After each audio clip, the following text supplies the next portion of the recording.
அந்த அந்த அந்த அந்த சாதிய கட்டமைப்புகள் கலைஞர் அதை கண்டிக்கவில்லை. அதுதான் அவங்க ஒத்துக்கிட்டாங்க. அவங்க அருள்மொழி ஒத்துக்கிட்டாங்க. தேர்தல் அரசியலில் நிச்சயமாக சமரசத்தை செய்து கொண்டிருக்கிறார்கள். அது வருந்தக்கூடியது, கண்டிக்கக்கூடியது அவங்க சொல்லிட்டாங்க. என்னுடைய கேள்வி என்பது, தமிழ் தேசியத்தை கருத்தை தொடர்ந்து முன்வைக்கக்கூடிய தேர்தல் அரசியல்வாதத்தை எடுத்தவர் தானே பெரியார். தேர்தல் அரசியல்வாதத்தை வைத்தவர் தானே பெரியார். சரி, நீங்க இதுவரைக்கும் சொன்ன குற்றச்சாட்டுகளுக்கான மறுப்பு நான் கேட்டு வரேன். நீங்க அவருடைய கருத்துல ஏதாவது முரண்படுறீங்கன்னா அதை பதிவு பண்ணுங்க. ஐயா சொல்றார் நிறைய செய்திகளை. ஐயா தந்தை பெரியார் எந்தெந்த இடங்களிலெல்லாம் அவர் சொன்ன கருத்துக்கள்ல இருந்து அவரே மாறி இருக்காரு அப்படிங்கிறதுக்கு அவரே விளக்கம் சொல்லிருக்காரு. இது எதுவுமே மறைபொருளும் அல்ல, இது எல்லாமே வரலாறு. அவர் காங்கிரஸை ஆதரித்த காலகட்டம் எதுங்கிறது அவருக்கு நல்லா தெரியும். காமராசர் ஆண்ட காலகட்டம். இப்போ பெரியார் காந்தியை மிக கடுமையாக எதிர்த்தவர். இது ரொம்ப முக்கியமான செய்தி. காந்தியை மிக கடுமையாக எதிர்த்தவர். ஆனால் மகாத்மா காந்தியடிகள் கொல்லப்பட்டார். கோட்சே என்கிற ஆர்எஸ்எஸ் காரனுடைய ஒரு காங்கிரஸ் கட்சியினுடைய பொறுப்புல இருந்த கூட மனிதர். சரிங்க, அது அப்புறம் சொல்லுங்க. உங்க டைம்ல பெரிய விவாதமா போடும். நல்லா இருக்கட்டும். காங்கிரஸ்காரரா சரி, ரைட், ஓகே. அது ஒரு பெரிய விவாதம். சொல்லி முடிங்க, நான் சொல்லிறேன். பெரியார் என்ன சொல்றாருன்னா, அவருக்கு அந்த இடத்துல இனிமேல் இந்த நாட்டில் நடக்க போகிற சண்டைங்கிறது காந்தியமா கோட்சேயமா அப்படிங்கிற கேள்வி வருது. அப்போ பெரியார் சொல்றாரு, இந்த நாட்டுக்கு காந்தி நாடுன்னு பெயர் வைக்கணும். அப்போ ஏன் நீங்கள் காந்தி எதிர்த்தீங்க, இப்போ ஏன் காந்தி நாடுன்னு பேர் வைக்கணுங்கிறீங்க? அப்படிங்கும்போது இந்த தத்துவ பின்னணியில் பெரியார் அந்த கருத்தை வெளியிடுகிறார். இந்த வரலாறுகளை மறைத்துவிட்டு அல்லது மறந்துவிட்டு பார்க்க மறுத்துவிட்டு நாம் பெரியாருடைய தத்துவமே பலகீனமானது, நேற்றைக்கும் இன்றைக்கும் மாறுபடுவது அப்படின்னு சொல்றது ஆராய்ச்சியாளர்களுக்கு பொருத்தமானதா அப்படிங்கிறது என்னோட கேள்வி. ரெண்டாவது, காமராஜரை பெரியார் ஆதரித்ததுங்கிறது ரொம்ப வெளிப்படையானது. அப்போ அவர் நிறுத்திய வேட்பாளர்கள் யாராக இருந்தாலும் ஆதரித்தார். மூணாவது, பெரியார் எந்த தனிப்பட்ட பார்ப்பனரையும் வெறுத்தவரே அல்ல. எந்த தனிப்பட்ட இன்னொன்று பெரியார்கிட்ட ஒரு கேள்வி கேட்கப்பட்டது, நீங்கள் பார்ப்பனர்களை எல்லாம் இப்போ எதிர்க்க ஆரம்பிச்சிங்க, ஆகையினால் அவங்களாம் வெளிநாடு போய் பெரிய ஆளாயிட்டாங்க, நீங்கள் என்ன சொல்கிறீங்கன்னாங்க. பெரியார் சொன்னார், பார்ப்பனர்கள் பெரிய ஆளாகக்கூடாதுன்னோ தொழிலதிபர் ஆகக்கூடாது விஞ்ஞானி ஆகக்கூடாதுங்கிறது என் கொள்கை இல்லை. அவர் பிராமணனாகவும் நான் சூத்திரனாகவும் இருக்கக்கூடாது, ரெண்டு பேரும் மனிதர்களாக இருப்போன்றதான் என் கொள்கை. ஆகையினால தனிப்பட்ட மனிதர்கள் அல்லது அவர்கள் ஒரு கட்சி சார்ந்தவர்களாக நிற்கும் போது அந்த கட்சியை ஆதரிக்கிற பெரியார் இந்த இடத்துல இவங்களை மட்டும் ஆதரிக்க மாட்டேன் அப்படின்னு சொல்ல மாட்டார். இவையெல்லாம் வரலாறுகள். சரி, நான் இந்த வரேன். திருப்பி மகேந்திரன் அவர்களிடம் சேர்த்துக் கொள்ள மறுத்தது ஏன்? பார்ப்பனர்களை உறுப்பினராக தன் கட்சியில் சேர்த்துக் கொள்ள பெரியார் மறுத்தார் ஏன்? ஐயாவுக்கும் தெரியும். சமூக வலைதள கருத்துக்கள், இந்த தளத்தில் சமூக வலைதள கருத்துக்கள் பதிவு செய்யப்பட்டீங்கன்னா மக்களின் எண்ணம் என்னவாக இருக்கிறது அப்படிங்கிறத பார்த்து நம்ம விரைவாக கடந்து செல்லலாம். சமூக வலைதள கருத்துக்களில் முகநூல் கருத்துக்கள் என்னவாக இருக்கின்றன அப்படிங்கிறத பார்க்கலாம். முகநூல் கருத்துக்கள் முதலில் சமூக வலைதள கருத்துக்களில் முகநூல் கருத்துக்கள். அகஸ்டின் ஜேம்ஸ், சாதி ஒழிப்பு, தீண்டாமை ஒழிப்பு, இந்தி எதிர்ப்பு, மூடநம்பிக்கை ஒழிப்பு, பெண் விடுதலை, அத்தனை கொள்கைகளும் இன்றைக்கு அவசியமானவையே. பெரியார் காலம் கடந்தும் வாழ்ந்து வருகிறார் அப்படிங்கிறார் அகஸ்டின் ஜேம்ஸ். மற்றும் ஒரு நேயர் அடுத்த பதிவு, காளிதாஸ், பெரியாரை கடவுள் மறுப்பாளனாக பார்ப்பது அரை பார்வை, சமூக சீர்திருத்தவாதி, பெண் கல்வி, மூடநம்பிக்கை உள்ளிட்ட சமூக கொடுமைகளுக்கு குரல் கொடுத்தவர் பெரியார் அப்படிங்கிறது காளிதாசின் கருத்தாக இருக்கிறது. அடுத்த கருத்து, சையத் அலி, தாலி அகற்றும் போராட்டமும் செய்கிறார்கள், தாலியையும் இவர்களே எடுத்துக் கொடுக்கிறார்கள், கடவுளுக்கு ஏன் ஆரத்தி என்று கேட்ட பெரியாருக்கே இன்று பூமாலை ஆரத்தி அப்படிங்கிறார் சையத் அலி.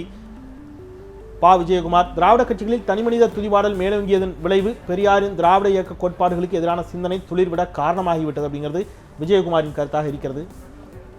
முகமது ஜின்னா, பெரியார் ஒரு ஆசிரியர் சொல்வது அனைத்தையும் மாணவர்கள் கற்றுக்கொள்வதில்லை, ஆனாலும் பெரியாரின் கொள்கைகள் திராவிட கட்சிகளாலேயே கடைபிடிக்கப்படுவதில்லை அப்படிங்கிறது முகமது ஜின்னாவின் கருத்தாக இருக்கிறது. நிறைவு கருத்து. நல்லது, நம்ம இந்த அளவிலே நிறைவு செய்யலாம் சமூக வலைதள கருத்துக்களை. சுகைப் முகமது கருத்தோடு நாம் நிறைவு செய்யலாம். பெரியாரும் அண்ணாவும் இன்று அரசியல்வாதிகளுக்கு ஓட்டு வாங்கி கொடுக்கும் முகங்கள், அவ்வளவுதான் அப்படிங்கிறது சுகைப் முகமதின் கருத்தாக இருக்கிறது. நன்றி. திரு மகேந்திரன், இடதுசாரிகள், தமிழ் தேசியவாதிகள், திராவிட கொள்கைகளை எடுத்துக்கொண்டிருப்போம். இந்த மூன்று பேருமே சாதி ஒழிப்பை தீவிரமாக பேசுகிறீர்கள்.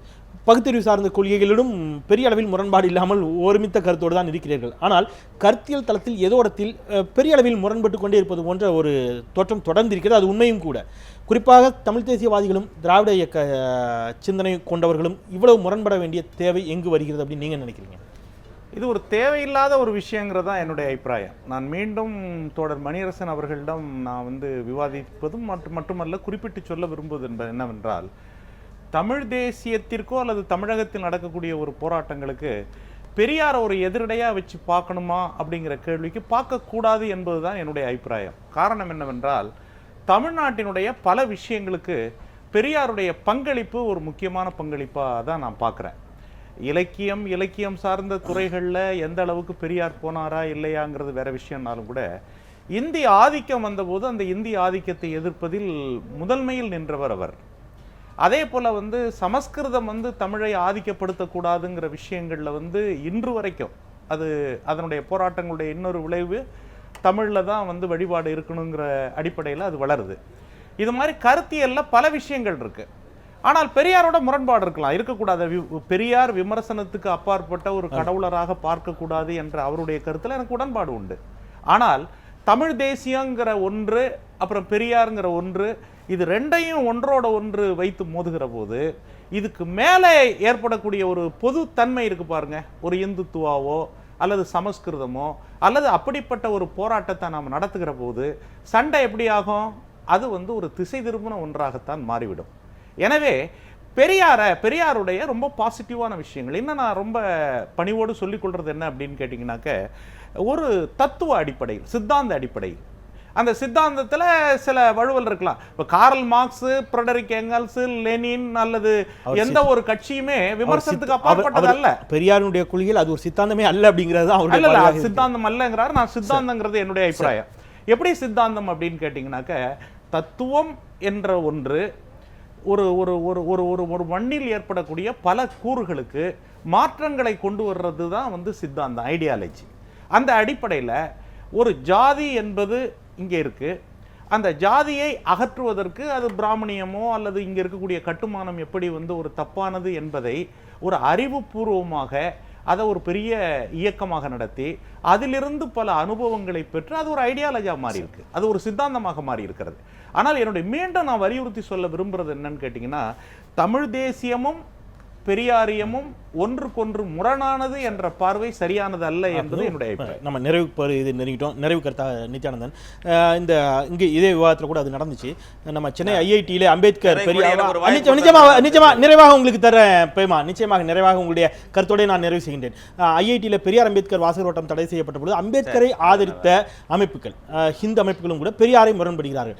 பெரியார் பல விஷயங்களை பேசியிருக்கிறார். பெண் கல்வி, சமூக விடுதலை, மற்ற சாதி ஒழிப்பு எல்லாவற்றையும் பேசுகிறார். ஆனால் அவரை ஒரு ஹிந்து மத எதிர்ப்பாளராக மட்டுமே கருத்தில் கொண்டு அவரை எதிர்ப்பது போன்ற ஒரு தோற்றம் தொடர்ந்து ஏற்படுத்தப்பட்டு கொண்டே இருப்பதை பற்றி உங்களுடைய பார்வையினர். அதை தாண்டி நிறைய விஷயம் பேசியிருக்கிறார்ல, அது இந்த சமூகத்துக்கு தேவையான விஷயங்கள் தான். அதே உங்களை போன்றவர்கள், தட் மீன்ஸ் ஹிந்து மதத்தின் மிக ஆழமான நம்பிக்கை கொண்டவர்கள் எடுத்து செல்ல தயங்குகிறீர்கள். நமக்கு இந்த கேள்வி நேரத்தில் ஒரு சந்தேகம் வந்தது. ஆரம்பத்தில் எல்லா மாநிலங்களிலும் இப்படிப்பட்டவர்கள் தோன்றியிருக்கிறார்கள் என்று சொல்லும்போது பெரியார் பெயரை சொல்வதிலே மட்டும் சுணக்கம் ஏற்படுகிறதே சிலருக்கு ஏன் என்று சகோதரி கேட்டார்கள்.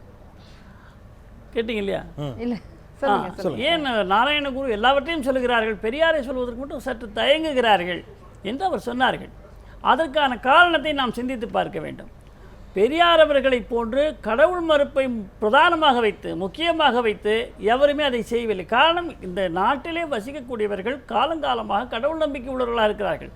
மெதுவாகத்தான் சில மருந்துகளை நாம் கொடுக்க வேண்டும். கடவுள் மறுப்பு அதற்கான தீர்வு அல்ல, அறிவு ஊட்ட வேண்டும், அதுதான் தீர்வு. அந்த அறிவு தீர்மானித்துக் கொள்ளும் கடவுள் வேண்டுமா வேண்டாமா என்று. ஐஐடி விவகாரத்தை கேட்டீர்கள். பெரியாருக்கும் அம்பேத்கர் ஒரு கோட் பண்ண, அதாவது அம்பேத்கரும் பெரியார் பேசி அத்தனை விஷயங்களையும் அம்பேத்கர் இவங்க ரெண்டு பேரும் எந்த இடத்துலயும் பெரிய அளவுல முரண்படல. ஆனா பெரியார் ஏற்றுக்கொள்ளவில்லை. இல்ல அதுதான் சொல்றேன். ஆனா ஒரே விஷயத்த நான் சொல்றது, ஒரே கருத்தை நான் இதே மேடையில் அதை ஒரு விவாதத்துல வச்சேன் ஒரு நண்பரிடம்.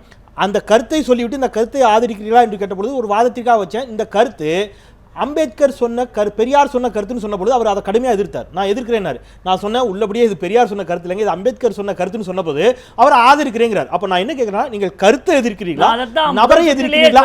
சொன்னவர் யார் என்று பார்க்க கூடாது, கருத்தை பார்க்க. அதுதான் கேட்கிறேன். பெரும்பாலும் நீங்க சொன்னவரை பார்த்து தானே எதிர்க்கிறீர்கள்னு கேட்கிறேன். இப்பொழுது ஐஐடி விவகாரம் கேட்டீர்கள். பெரியாருடைய கருத்துக்கள் அம்பேத்கருடைய கருத்துக்களோடு எல்லாம் சேர்ந்து போவது கிடையாது என்பதற்கு ஒரே ஒரு எடுத்துக்காட்டை நான் சொல்கிறேன். அம்பேத்கர் அவர்கள் சமஸ்கிருதத்தை இந்த நாட்டு தேசிய மொழியாக, தொடர்பு மொழியாக ஆக்க வேண்டும் என்று கேட்டார்கள். காங்கிரஸ் அதை ஏற்றுக்கொள்ளவில்லை. ஆனால் மொழிவாரி மாநிலமாக பிரிக்கின்ற பொழுது அதில் உள்ள சாதக பாதகங்களை அம்பேத்கர் அவர்கள் எழுதி இந்த பாதகங்களிலிருந்து, இந்த கேடுகளிலிருந்து தப்பிக்க வேண்டும் என்று சொன்னால் மீண்டு வர வேண்டும் என்று சொன்னால் அதற்கு ஒரே ஒரு பாதை தான் இருக்கிறது. அது இந்தி மொழியை தொடர்பு மொழியாக தேசிய மொழியாக ஏற்றுக்கொள்ள வேண்டும் என்று அவருடைய புத்தகத்தில் எழுதியிருக்கிறார்கள். இதை பெரியார் ஏற்றுக்கொள்ளவில்லை.